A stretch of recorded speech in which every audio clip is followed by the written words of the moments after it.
Have you ever wondered how these tiny, almost invisible changes can somehow lead to, huge, life-changing results? Well, in this explainer, we're going to unlock the secrets behind that very idea, all inspired by the incredible work of James Clear. Look, we've all been there, right? You set a big, exciting goal, you ride this massive wave of motivation for a bit, and then, poof, somehow you end up right back where you started. It's this super frustrating cycle.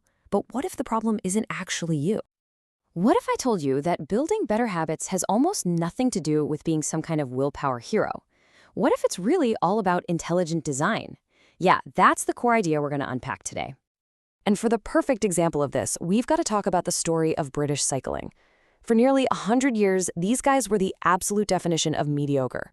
I mean, they were so bad that some of the top bike brands wouldn't even sell them gear for fear of being associated with them. But that all changed when a new director, Dave Brailsford, showed up with a simple yet totally revolutionary philosophy. He called it the aggregation of marginal gains. The whole idea was to find a tiny 1% improvement in every single thing the team did. And I mean, they went deep, rethinking pillows for better sleep, teaching proper hand washing to avoid getting sick, and even painting the inside of their truck white, just so they could spot tiny bits of dust that might mess with the finely tuned bikes.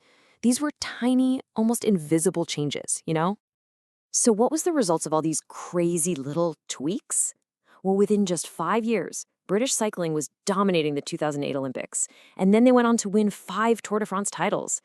This whole thing reveals a staggering piece of math. If you get just 1% better each day for a year, you don't end up 365% better. No, you end up 37 times better.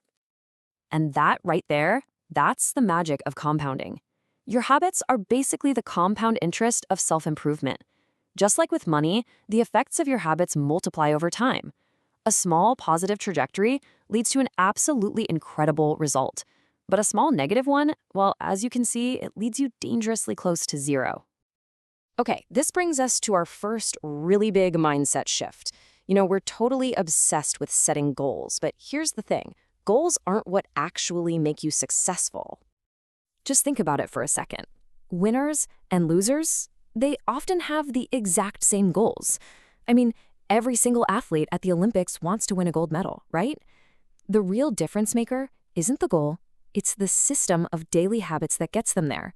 Goals are great for setting the direction, but it's the systems that actually get you moving forward.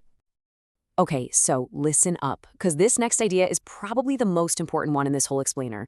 Because if a system is the how, this is the why.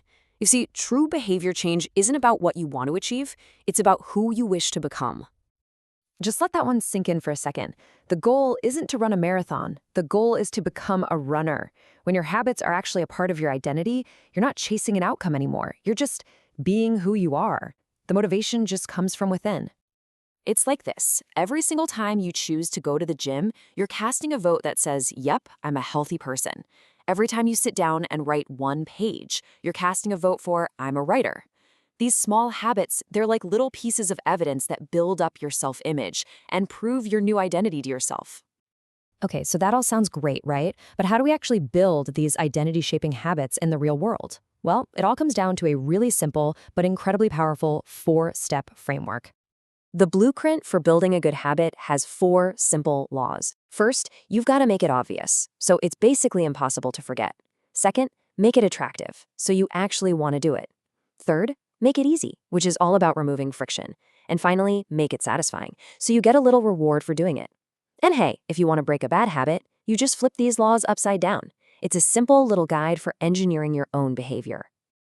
Let's just take a quick look at an example for that first law. Make it obvious.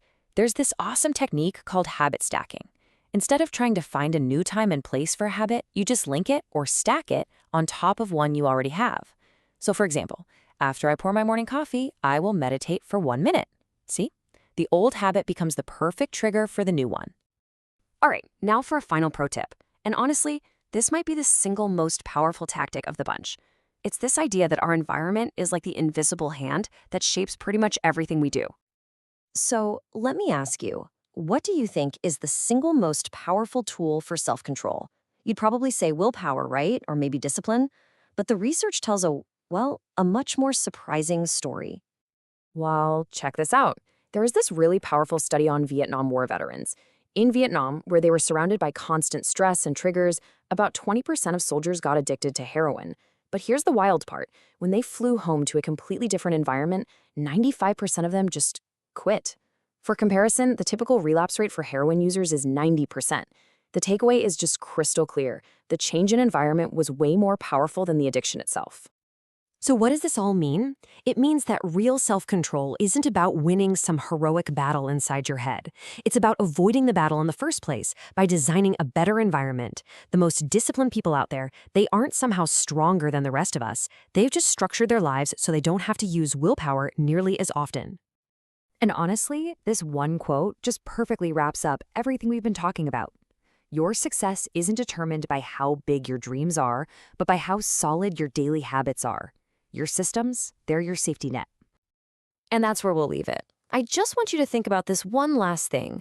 Forget about some massive, life-altering change. Instead, what is one tiny 1% atomic change you can make to your environment right now, today, to cast a vote for the person you want to become?